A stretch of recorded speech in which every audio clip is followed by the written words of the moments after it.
Bonsoir, j'espère que vous allez bien en ce mercredi 12 février 2025. On s'approche de la Saint-Valentin et puis je voulais vous parler d'amour, mais je ne savais pas trop comment aborder le sujet, sous quel angle, parce qu'évidemment, je veux vous parler d'amour, mais concernant l'adoption.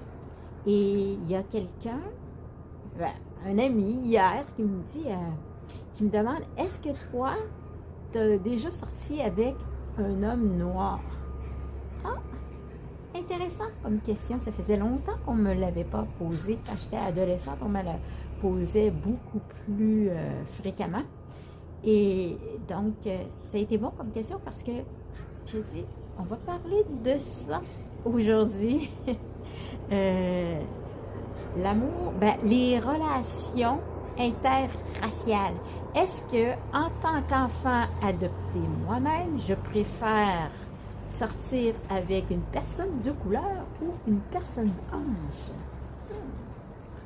Excellente question. À l'adolescence, on me posait cette question, puis je trouvais ça weird. Ça m'indisposait, en fait, parce que moi, j'avais pas pensé à ça. Je n'étais pas comme, moi, quand je vais sortir avec quelqu'un, il va être blanc, ou il va être noir, ou il va être racisé. Non, je pensais pas à ça. Ça tombe comme ça, puis le premier, c'était un blanc, mais pour que, comme ma mère, ou mes oncles, mes tantes, les gens qui me connaissaient, des amis, cessent de me demander, t'as un nouveau chum, est-ce qu'il est blanc ou est-ce qu'il est brun? Là, moi, je dis, moi, je suis raciste, là, fait qu'il va toujours être blanc. Mais c'est pas vrai, je suis pas raciste. Je pensais pas à ça, là. Mais c'était juste que, pour moi, c'était désagréable. Mes frères, comme vous le savez maintenant, je me répète, je m'excuse, mais mes frères sont blancs. Il n'y a personne qui leur demandait, t'as une nouvelle blonde, est-ce qu'elle est blanche ou est-ce qu'elle est noire? Non. On dirait que ça allait de soi, là. Bon. Enfin, bref, on va arrêter de se chicaner là-dessus. J'espère que vous allez bien et que vous avez pu être relax aujourd'hui. Je vais vous appeler mes petites chillax. Ça va être votre petit surnom. C'est prendre quelques minutes pour chiller, se reposer, pas penser aux problèmes ni rien. Puis c'est ça que je vous propose ce soir. On va voir les études maintenant sur les préférences en matière de relations amoureuses. Je vais lire un peu qu'est-ce que j'ai sorti comme étude. Des relations amoureuses interraciales, la couleur de peau comme critère. En fait, le critère le plus déterminant serait les personnes auxquelles nous sommes attachés depuis l'enfance. Les liens émotionnels seraient réactivés plus tard à l'âge adulte. On éprouverait de l'attirance envers les visages qui rappellent notre parent du sexe opposé. On apprend à aimer l'apparence des gens qui sont dans notre environnement. Et ça me parle beaucoup parce qu'en tant que personne noire, mon entourage était blanc. Donc, ça se peut que je préfère l'apparence des gens blancs. Intéressant. Lorsqu'on rencontre des éléments nous rappelant nos parents, c'est une stimulation positive qui influencerait nos choix. Cette stimulation positive nous pousserait dans les bras de sosie de nos parents. Et dans une étude de 2013, des scientifiques se sont aperçus que les participants de l'étude, nés de parents âgés, avaient une attirance pour les personnes âgées une fois adultes. Pour moi, ces études-là me parlent vraiment beaucoup. C'est vraiment ce qui arrive dans mon cas à moi. Même ils disent qu'on s'identifie aux parents qui ont pris soin de nous Et puis c'est des études qui ont été faites sur des hétérosexuels. Et puis, on s'identifie à notre parent du sexe opposé. Par exemple, moi, mon père était blanc. Et puis moi, j'ai tendance à préférer des hommes blancs et puis des latinos. Puis là, c'est quoi le rapport avec les latinos? Parce que mon père n'est pas latino, donc... mais par contre, mon père est petit et les latinos aussi, à ceux que j'ai rencontrés, sont plus petits que les Québécois blancs que j'ai rencontrés. Puis, c'est ça, mon père, lui, est petit. Donc, je what? Oh, ouais. Et également, dans les études, ce que j'ai lu, c'est, par exemple, ils ont demandé à des scientifiques, on dit, OK, on met des photos de couples mariés et on met une photo d'homme. Il faut que vous associez l'homme au couple marié. Par exemple, qui est la mariée? Le père de la mariée. Là, fait que là, il y avait les couples mariés, puis il y avait des hommes, des photos d'hommes. Puis il dit, qui pensez-vous est le père de cette mariée, de celle-là, de celle-là? Et les scientifiques étaient capables d'associer les pères aux femmes mariées parce que les pères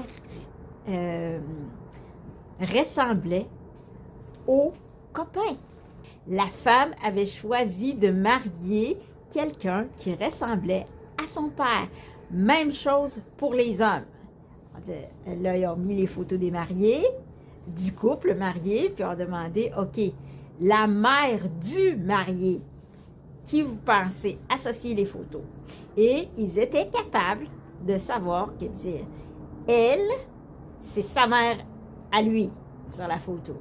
Et effectivement, les hommes avaient choisi une femme qui ressemblait à leur mère. Si leur mère, par exemple, avait les yeux bleus, ben, la femme qu'ils avaient épousée avait les yeux bleus.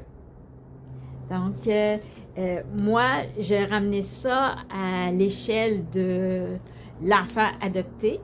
Dans mon cas à moi, les femmes noires adoptées par des parents blancs sont mariées et ont eu des enfants avec des hommes blancs. Leur père est blanc aussi. Donc, on peut faire peut-être des parallèles. Peut-être que circonstances, parce que ça peut être des circonstances aussi. Moi, quand on me demandait « Ah, mais pourquoi tu n'es jamais sorti avec un noir? » Mais ça n'a juste pas à donner. À Shawinigan, où j'ai vécu, puis j'ai passé mon adolescence, pendant que j'étais là, il n'y avait pas beaucoup de noirs. Je me rappelle, il y en avait un à mon école secondaire, il était plus jeune.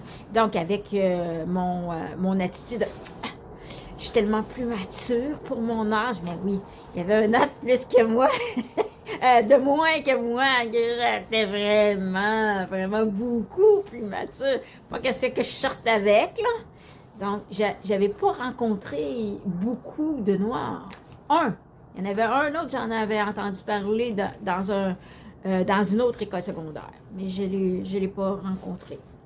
Et puis, quand je suis arrivée à l'Université du Québec à Montréal, là, il y avait beaucoup plus de Noirs. Et je me rappelle, une fois, ça m'arrive pas souvent de me retourner sur un homme, mais là, je me suis retournée. Je me rappelle, j'étais avec une amie d'université. On allait à notre cours ensemble, on montait dans l'escalier roulant. Lui, il descendait l'escalier roulant. Et là, je me suis retournée. Mes amis, qu'il était beau. Et là, ma chum, qui était avec moi, dit, est-ce que tu le connais? Je dis, non, mais j'aimerais ça, par exemple. Il est tellement beau. Puis elle dit, oui, hein. Puis là, vous connaissez, là, les filles ensemble, on papote, et on s'en allait à notre cours. Hey, es-tu beau? Ça n'a pas de bon sens. J'ai jamais vu un bel homme comme ça, là. Beau comme ça, un bel homme noir. Là. Non, non. Mannequin. OK? Et que le temps passe, mais pas tellement de temps.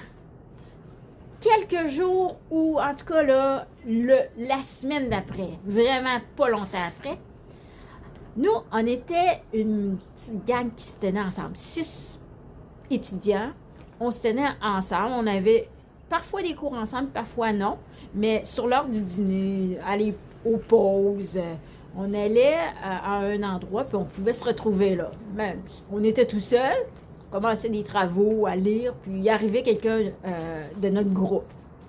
Et là, moi, j'étais là avec les 5 autres personnes. Je la vois-tu pas arriver, elle? Avec le gars? Mannequin noir, toi. Puis voyons donc. Elle l'a retrouvé, puis elle va venir me le présenter. De quoi j'ai l'air? Et là, les célibataires, toujours être prêt, toujours être bien mis. Très important. On ne sait jamais ce qui va arriver. Elle arrive. Elle présente. Ah, je vous présente. On allait dire son nom. Elle ne dirait pas. On sort ensemble. What? Je sais pas comment était ma figure à ce moment-là, mais tu sais, j'en voulais à personne là.